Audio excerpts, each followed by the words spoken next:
Hello and good morning, students. Welcome to this 52nd lecture of ours in the series of e-learning program. Today in this lecture we are going to initiate a fresh new topic. As you can see on the board, it is about modal auxiliaries given to us in our text on page number 110. It is the 14th chapter. To learn about modal auxiliaries and read from our text, we need to understand some important things that I have put on the board. Well, before we get into the writing and reading part of our text, let us understand about verbs in the first place. Well, verbs can be classified into two main types as you see on the board. Classification of verbs. Verbs can be put into two basic categories: lexical verbs and auxiliary verbs.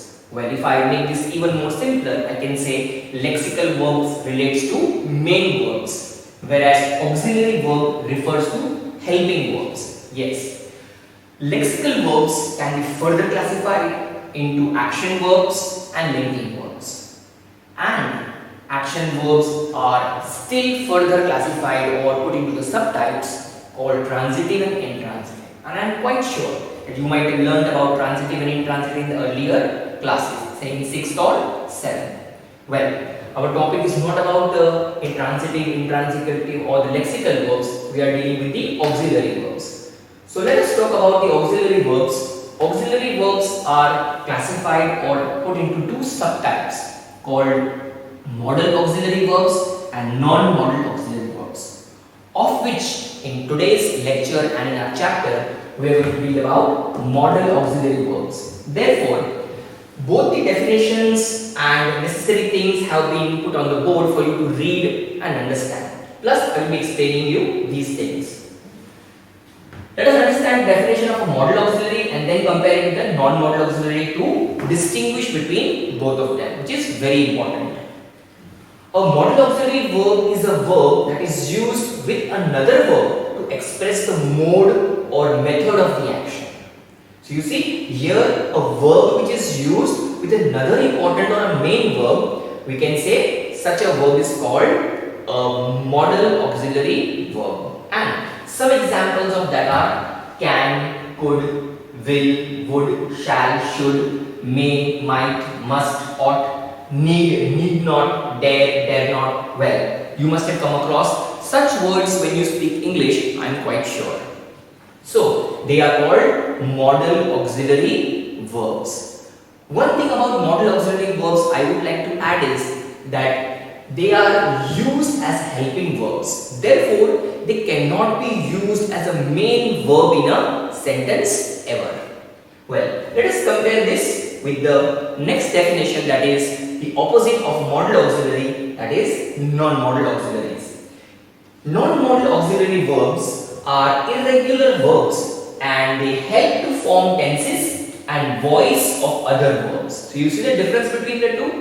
One is about that something is used to express along with the main verb. Here too you can see non-modals are irregular verbs and they are also helping to form tenses and voice of other verbs. But one thing I would like to add over here is that non-modals can be used as main verbs too in a sentence. Now let us see what are non-modals. There are three non-modal auxiliary families of verbs, I would say. So let us talk about these families which you I think have learned earlier. The be family, the have family and the do family. Well, we have the forms of these verbs written over here. The be family contains all these different forms: is, are, am, was, were. The word be itself, being and being, they are all different forms of the member of the be family.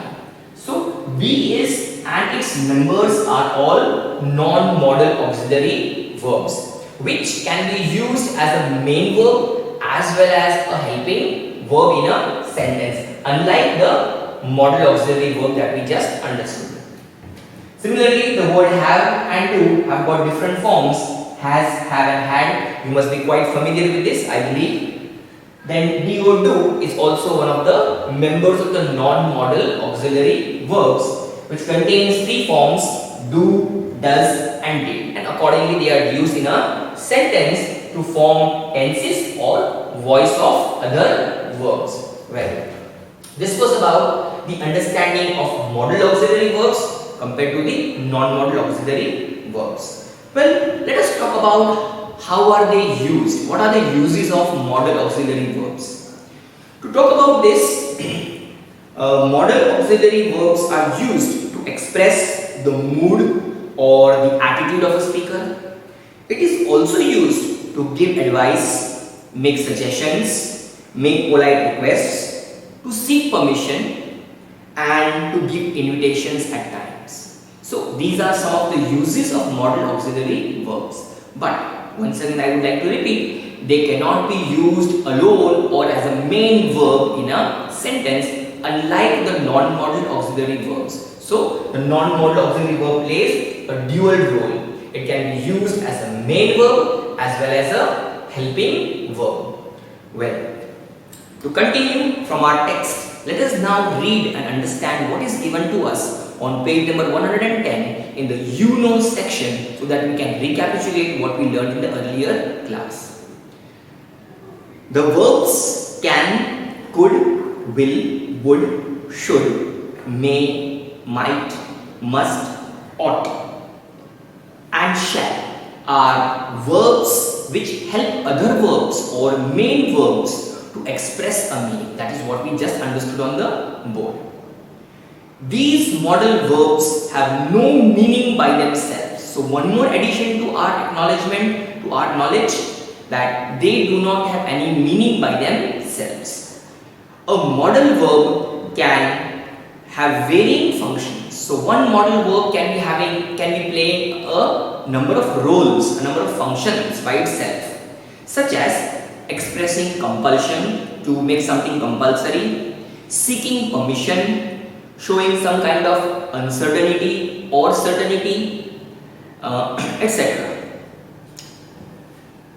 The fourth point, these verbs are usually connected with ideas about doubt, certainty, possibility and probability, obligation and permission. So all these ideas are expressed by the way of using these modal auxiliary verbs, or lack of these ideas too. So this is the main thing, that modal auxiliaries play a role in the use of the English language or in the sentences. Well, we've been given in the you know section a few modal auxiliary verbs to be understood in details. What kind of uses or what kind of functions do they show? To begin, we have got the first two words, shall and will. So let us read together about this and understand. Shall is used with the first person, that is I and we. So first person singular is I and first person plural is we. So we make use of the word shall when we speak sentences containing the first person singular pronoun and the first person plural pronoun, that is respectively I and we, and will with the second person and third person, like the pronouns you, he, she, it and they, to express simple future tense. So what is the basic role of shall and will? To convey the future time or the future simple future tense. Yes, you must have come across sentences which contain simple future tense, and you might have definitely used in the learning of tenses the use of shall and will when you must be transforming or changing sentences. Well, so shall and will play the role of expressing simple future tense. One, that is shall with the pronouns I and we, the first person singular and plural, and the word will with the second and third person, that is you, he, she, it and they. Well, let us see a few examples how they have been placed over here. I shall start tomorrow. What do you find in this sentence? The first person singular pronoun, that is I. And what has been connected with that? Which is the modal auxiliary we have used over here? It is I shall. and not I will. But yes, alternatively we can use I will over there. It is not a compulsion to use shall, but to understand the use or the function of shall, just as we are understanding now. I shall start tomorrow. So you are expressing a wish of starting a journey tomorrow. I shall start tomorrow. So tomorrow, the word tomorrow expresses a future time. But have a careful look. We cannot say I shall tomorrow, or we cannot say I start tomorrow. We have to use the word shall appropriately in order to express a future time. So I shall start tomorrow, where you find the main verb start.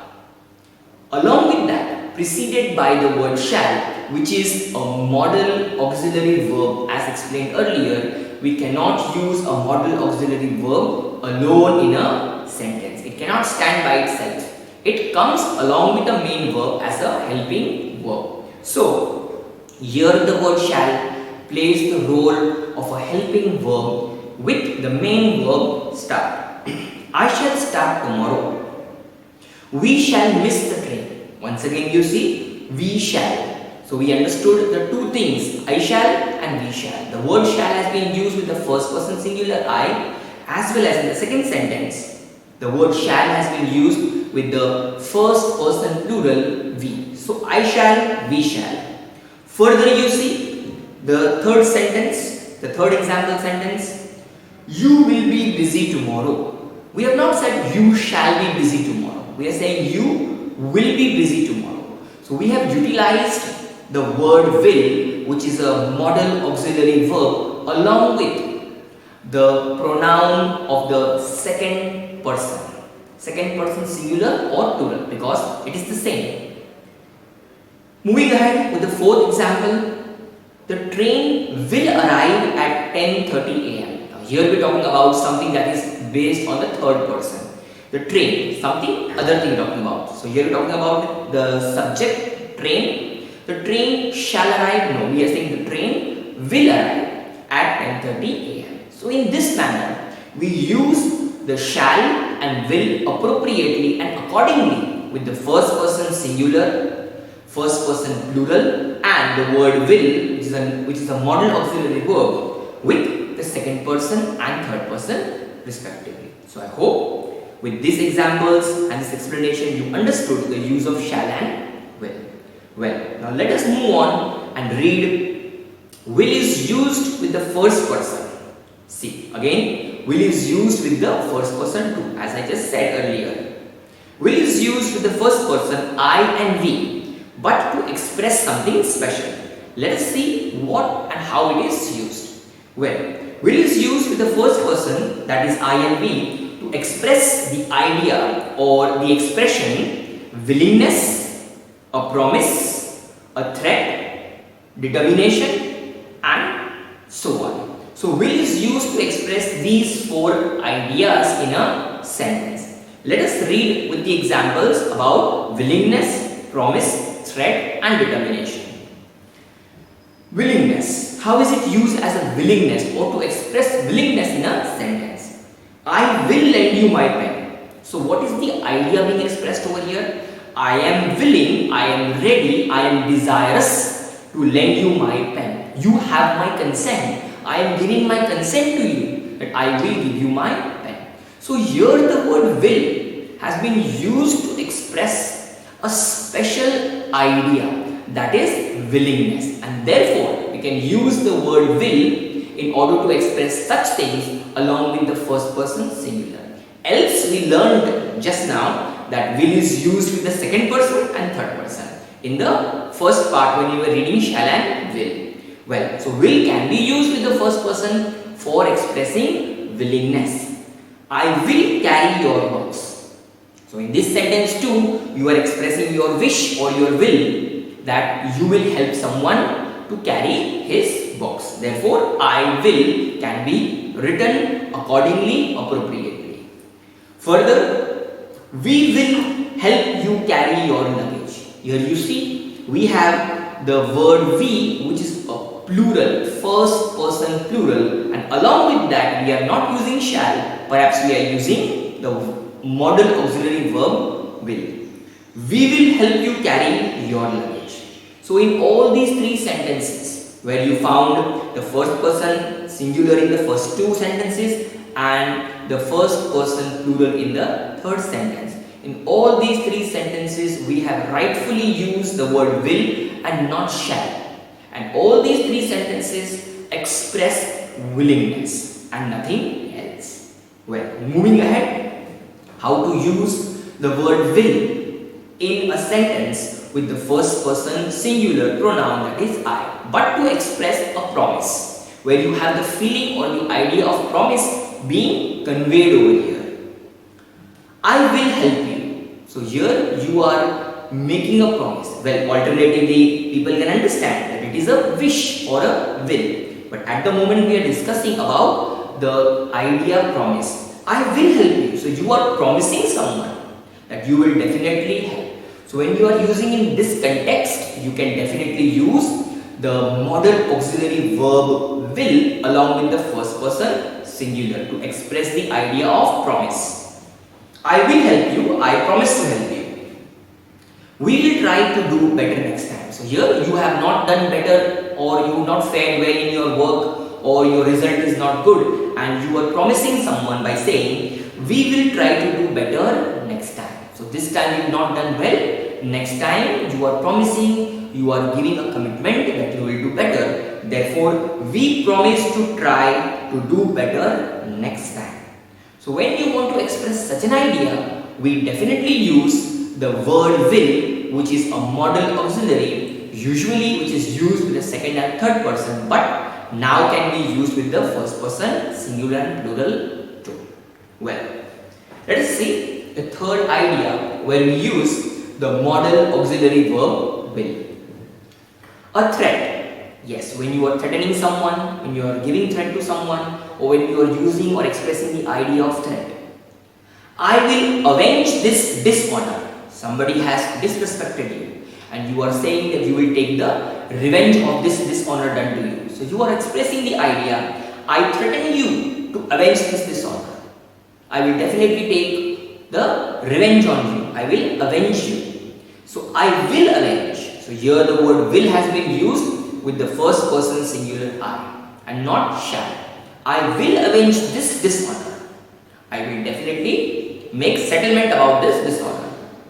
So you are threatening someone by saying so to the opponent.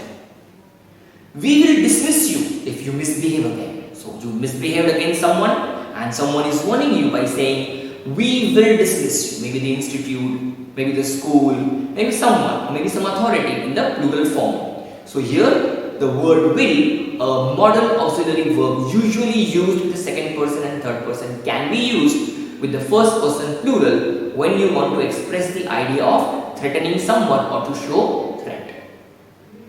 Well, moving ahead, the next one, determination, having strong, firm belief in something. So determination, when you are determined, when you are firmly believing something. I will not yield what may come. I will not yield, come what may. So you are trying to be steadfast, you are trying to be firm on your decision, on you are being determined, no matter what happens, I am not going to speak out. Sometimes what happens, the police wants the criminal to speak up and he is determined not to say a word about it. Well, or sometimes when someone wants to know something about it from you and you are steadfast, you are not going to speak up. So you use such a sentence, I will not yield, I will not say a word, come what may, no matter what happens. In such a situation, when you are talking about determination, when you are steadfast, when you are firm, we can rightfully use the word, the modal auxiliary word will along with the first person singular and say I will. I am determined not to yield. I am determined not to speak out. Well, the next example. We will succeed or die in our attempt. The do or die situation. We will succeed. We will definitely succeed. You are determined. You are steadfast. You have made up your mind. Therefore, you are using the modal auxiliary verb will with the first person plural. We will succeed or die in our attempt. We are determined to succeed. We are sure to succeed. Well, so in this manner we understood the modal auxiliary verb, its usage shall and will along with the first person, second person and third person. Well, moving ahead, let us now discuss about will, which is used with the second person you in the interrogative when making a polite request. Let us see how we use this with the help of two examples. Will you shut the window? Now, what are you saying over here? Will you shut the window? The word will, which is a modal auxiliary verb, being used with the second person singular or plural, will you. When you are referring to someone as you, it could be a second person singular or second person plural. Usually when talking about such a thing, to shut the window, you may be telling to one person, but you may be telling to some mass of people as well. Will you shut the window? So you are expressing the idea, please shut the window. You are referring to someone as a second person and saying, you shut the window. But you are not ordering, will you shut the window? So you are requesting, making a polite request over here. But in the interrogative form, you are asking a polite question. And question refers to interrogativeness. Will you have another cup of tea? So, guest at home, you are asking, will you have? You are not saying, shall you have, but we are saying, will you have? So, will can be used with the second person singular to ask something in the interrogative form as a polite question.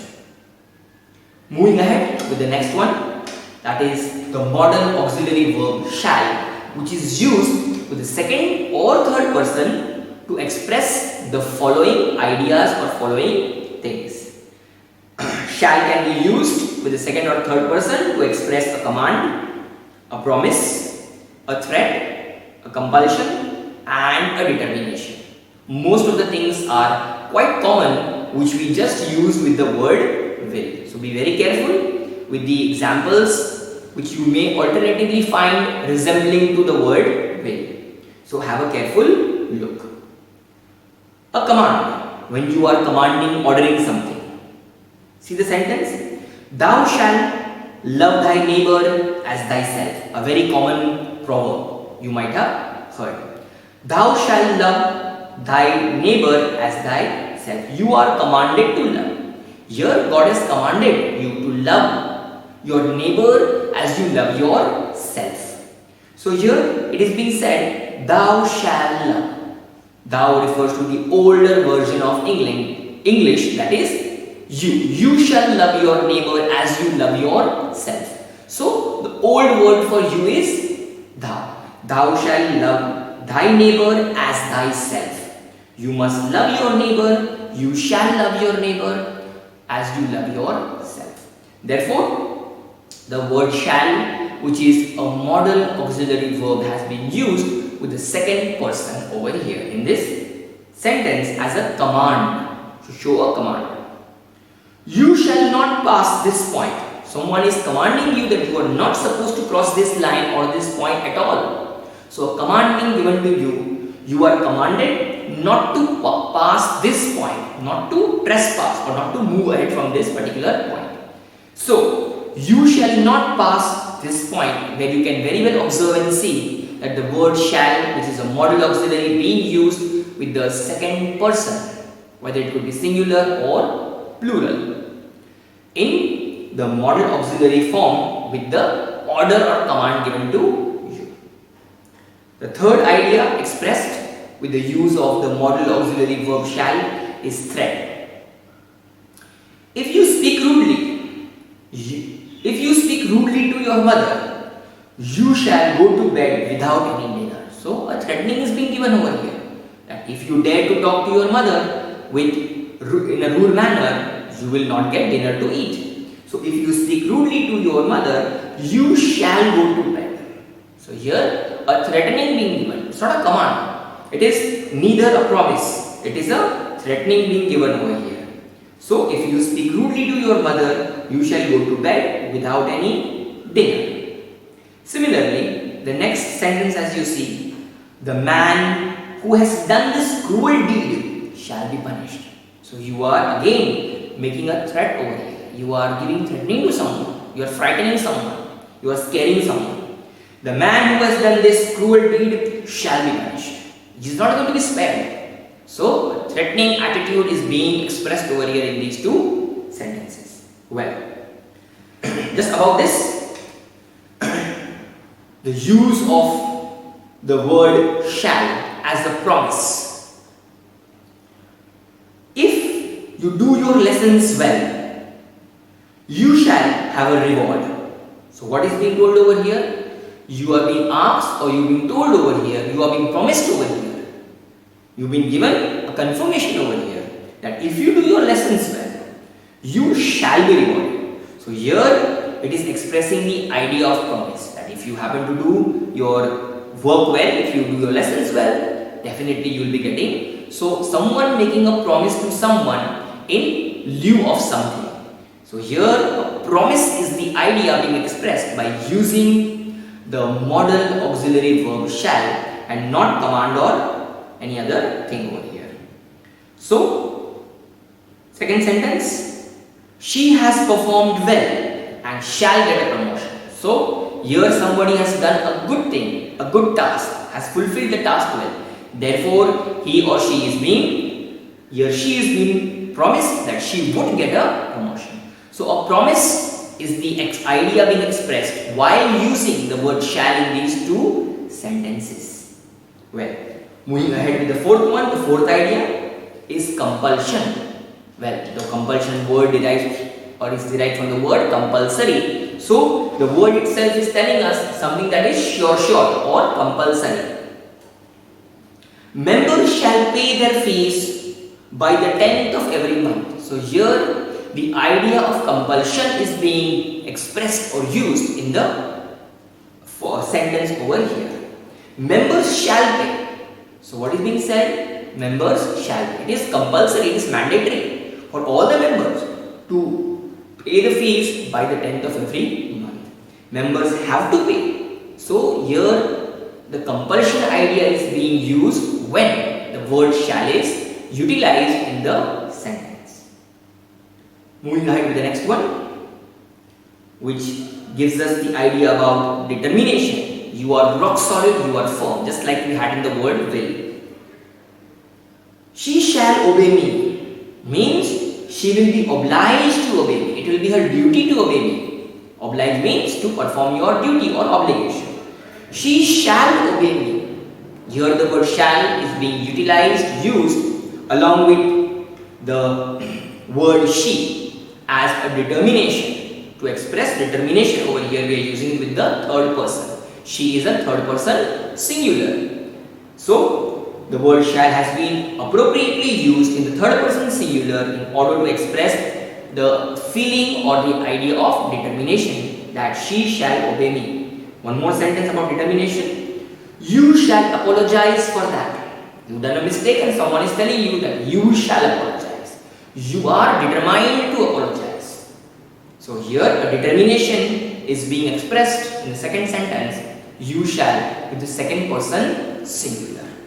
Well, this was all about the use of shall with command, promise, threat, compulsion and determination with respect to the second person and third person singular plural pronouns. Well, moving ahead with the next one. In interrogative sentences, how do we use the word shall in interrogative sentences? For asking questions, and the word will in asking questions on the next page. Well, on this page let us see about the interrogative sentences, how shall is used. Shall indicates wish, permission or a desire of the person spoken to in the first person. Naturally, someone when speaking are two people over here, the first person and the second person. So, shall indicates wish, permission or desire of the person spoken to, that is the second person, in the spoken to in the first person. Let us see the example. Shall I open the window? So here a question is being asked. Here we are not commanding unlike what we did in the previous understanding about shall. Shall I open the window? A question is being asked. Somebody is asking you or somebody is wanting to know your desire whether you want to open the window or not. Do you wish me to open the window? So he wants to know your wish as a matter of question. So he is questioning you by using the word shall I. So have a careful look. Here we are beginning the sentence with the word shall, which is a modal auxiliary verb, and not I shall, shall I. Shall I open the window? Do you wish me to open the window for you? Shall we stop now? Here you are seeking permission. You are asking permission. Do you permit us to stop now? Well, you are doing something, some work, and somebody is asking your permission. Can they stop? Do you or shall we stop now? So a permission is being asked over here in the second sentence. So you see, wish in the first one, permission in the second one. Shall I thread the needle for you? So here, do you want me to thread the needle for you? Once again, you are asking someone's wish or desire. You are trying to know someone's desire or wish. That does he wish? Does he have the wish that I can help him out? So shall I thread the needle for you? So once again, it's a wish or a desire. The fourth one, with the word will. Shall we carry the box into the house for you? You are wanting to know the desire or perhaps the permission over here for someone, that whether or not the person is desirous of giving his permission to the person to carry the box for him. So, shall we carry the box into the house for you? A permission being asked over here in the fourth sentence too. Well, so with the help of these four sentences, you might have understood how to use the modal auxiliary verb shall in an interrogative sentence to express or to indicate wish, permission or a desire. Well, moving ahead on to the next page, on page number 112, let us find out how the modal auxiliary verb will is used with the respective expressions or ideas. Will denotes the willingness, intention or wish of the person spoken to in the second person. Will you sing at the concert tomorrow evening? So here you are trying to know the wish of someone, trying to know the willingness of someone, whether he is willing to do that or not, willing to do the action or not. Will you sing at the concert tomorrow evening? Are you willing to sing at the concert? So trying to find out the willingness of a person spoken to in the second person. Two more examples. Will you go there? Again, the word will has been used in the first place to begin the sentence. Will you go there? A question being asked in the interrogative form. Do you intend? Do you have any intentions, any plans to go there? Maybe somebody has got some work to pass on. So, will you go there? Do you intend to go there? Do you have any plans to go there? In the second sentence. So, intention is the second idea expressed in the second sentence. Will you speak to her? The third one, do you wish to speak to her?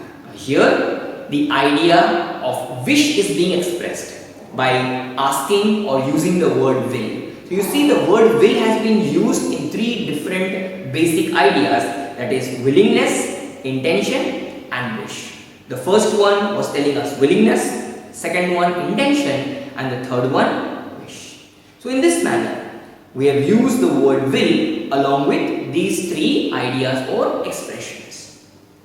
Further, let us see the word will. Will denotes the simple future tense in the third person too. How? Let us see. Will he come today? So here we are using the third person. Will he come today? We are talking to a third person over here and using the modal auxiliary verb will. Will he come today? A question being asked, an interrogative form. But here we are denoting a simple future. We are wanting to know whether he is going to come when? The following day, the tomorrow or the present day, today. So will he come today? In both these things, whether we say tomorrow or today, we are expressing the idea of willingness of future time. So will he come today? He has not yet arrived. Will he come today? Is he going to come in the later part of the day today? Or will he come tomorrow? So in both these sentences examples, we can say a future, simple future has been expressed with the help of the modal auxiliary verb will. Will they help us? You are trying to know in the future time or the future tense. Will they help us? But in the third person. Carefully observe the pronoun used, will they. So simple future tense in the third person. Finally, the most usual form of request is that introduced by will you. Yes, the most commonly used way of expressing or requesting is will you. Will you please do this? Will you please do that? So, will you be back by 10 o'clock please? Or you are intending to say or giving the expression that please be back by 10 o'clock. The most usual and the common way of using the modal auxiliary verb will. Will you be back by 10 please? So you are requesting someone by saying so. So these were the few these were the few things we understood about the usage of the modal auxiliary verb with shall and will in the different expressions and ideas in the you know section. Well, the upcoming is the let's learn section. We will be discussing and talking about this in a while. Let us now discuss the let's learn section in which we've been given a few more modal auxiliary verbs to discuss. Well, in the you know section we discussed the modal auxiliary verb shall and will only. Well, there are some more modal auxiliary verbs as we just discussed: can, could, will, would, shall, should, may, might, must, ought, need not, dare not. So we are going to discuss in the let's learn section some of these modal auxiliary verbs in details, how they are used. Let us begin and read. The first two words, should and would, which are the past forms of shall and will. Well, should is the past of shall and would is the past of will. So should and would have the following special uses in sentences or in English language. Let us see in details what do they express and how they are used. Should is used to express duty or obligation in all persons, whether it is the first person, second person or third person. Should is used with all persons. And it is used to express obligation, that is duty. It is our moral duty. We should obey the laws of the country. Now what are we trying to say over here by saying should over here? We should. So we are making it mandatory, we are making it compulsory, we are saying it is our duty, it is our moral duty. Because we live in a country and the rules laid down by that country are obligations for us to observe and obey. Therefore, the sentence contains the word should and not any other word. We should obey the laws of the country, and therefore we mean to say we consider it a duty or obligation to obey the laws. The next sentence, everyone should help the poor. So here it is not about obligation, but here it is about the duty. And here it's a moral duty. Okay, it's a moral duty. If you find a poor, a needy person, it becomes your moral duty to stretch a helping hand to the person. So everyone should help the poor. Therefore, the word should has been used in the sentence to express a moral duty or a simple obligation. Third sentence is similar to the first two. Children should obey their parents. Now, it is the moral duty, it is a kind of a rightful duty. In a very stressed manner, it becomes very important for children to obey their parents. Do you feel children should not obey their parents? Well, it is not fair enough. Children should obey their parents because they have a right over them. Therefore, children should obey their parents. It is for their good. A note has been given to us about the word duty. Duty in the past is expressed by should have. So when you use the past form of duty, we tend to use or we happen to use the word should along with the word have. Let us see in this example given to us. You should have paid the fees long ago. we mean to say that this action should have been done earlier and not kept for the present time. Therefore, the word duty in the past is expressed by saying should have. So whenever you use the word should have, consider this as a duty in the past. You should have done this earlier. It is too late now. You should have paid the fees long ago. It means it is too long, still you have not paid the fees. You should have done the action of paying the fees earlier. The next sentence of the same expression, he should have used the money to repay his debts instead of buying a new motorcycle. So you had the funds available with you, you should have paid the debt and not buy a motorcycle. So because you had to pay someone, you should have used the money for that purpose and not for buying motorcycle. So the word should be used in order to express a duty, not now but in the past. This action should have been done earlier, which is still pending. Further, when giving or asking advice, well, people give or ask advice, isn't it? So when you give or ask advice, we make use of the word, the modal auxiliary verb should appropriately. Let us see in these example sentences given to us. You should read the works of Paulo Coelho. So Paulo Coelho is a famous writer. So the works of Paulo Coelho must be read by you. That advice is being given to you. So see carefully the word used over here. You should read. Here I advise you to read. And advice is being given. And the word used over here is should. You should read the works of Paulo Coelho. Another example. How much should I contribute towards the relief fund? So, how much do you advise me to contribute? You are asking someone to advise you. You are seeking someone's advice. And therefore, we are using the word should of the past form of the word shall. How much should I contribute? How much should I contribute towards the relief fund? Well, one more example. Do you think he should apologize? This example is an interrogative question, an interrogative sentence where you are asking something. Still you see the word should used over here appropriately.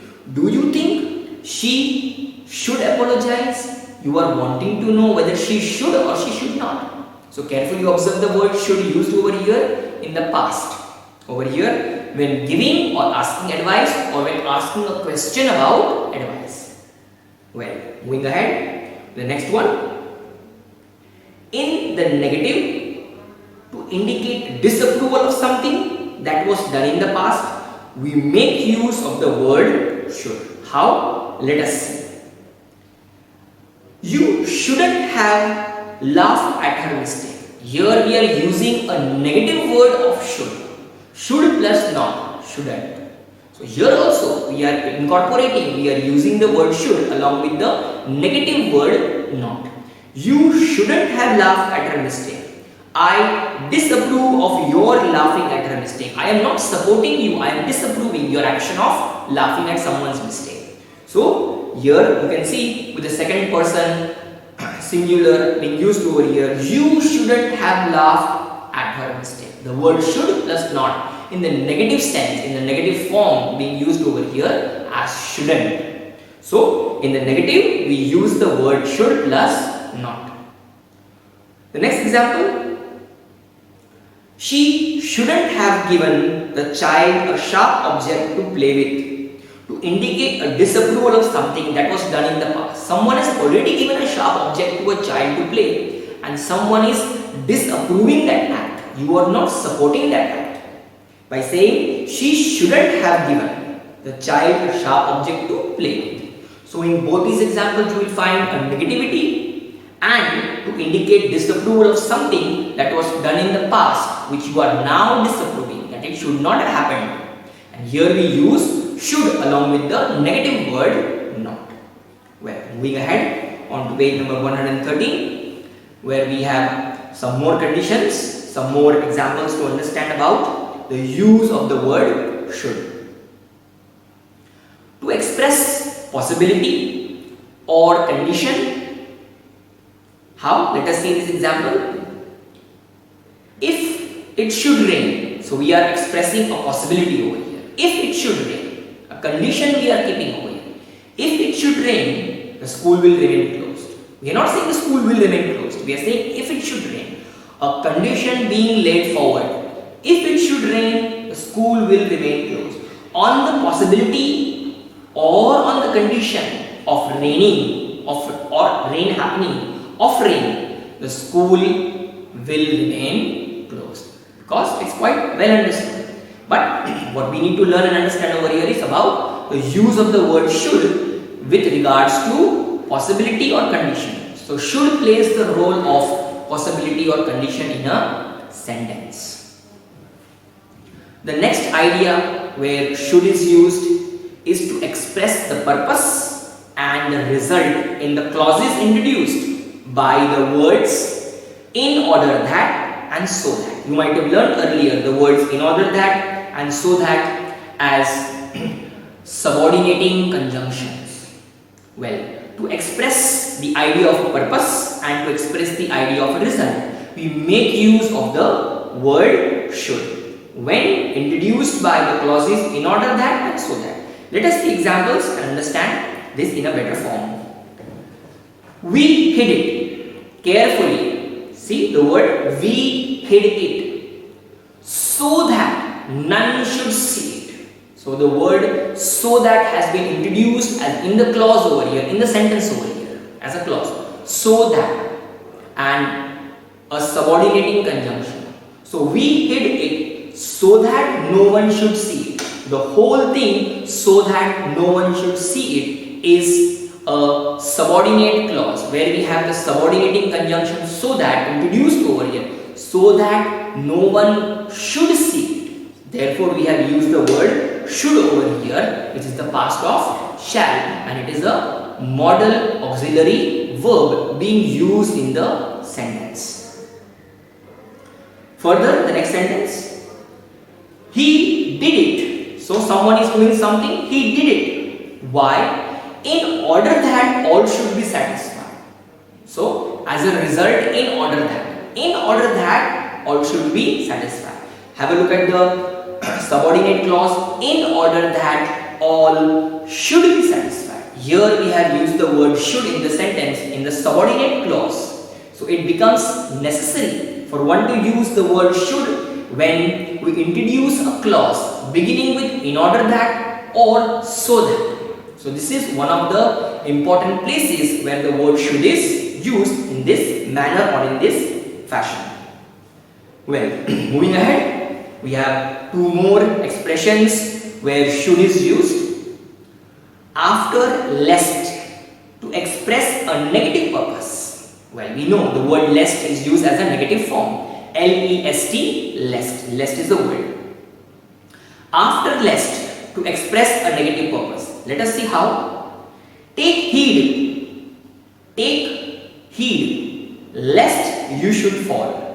Take heed because you don't want to fall. Here heed means to take lessons from someone. So you learn from someone's mistake. So take heed. You must take lessons so that you don't fall, so that you do not fail in your actions. So take heed lest you should fall. Otherwise you may fall, you may fail. Take heed because you do not want to fall. The reason you don't want to fall, therefore you must take lessons from others' mistakes. Take heed lest you should fall. So have a look over here. The word should is being used after the word lest being introduced in the sentence. Take heed lest you should fall. So wherever you use the word lest, it must contain or it must have the word should inside it. Another example, he ran fast lest he should miss the train. Have a careful look. Lest he should. So after the word lest, we have used the word should inside the sentence. He ran fast because he did not want to miss his train. The last one, in the use of the modal auxiliary verb should is to express a wish, a desire. I should like to know where you intend to live after your wedding. So someone is asking a casual question. I should like to know. Here too, we have used the word should, which is the past of shall, a modal auxiliary verb, in order to know someone's desire, someone's wish. I wish to know, I should like to know where you intend to live, what are your plans to live after your wedding. So in the bracket you've been given the meaning, I wish to know where you intend to live after your wedding.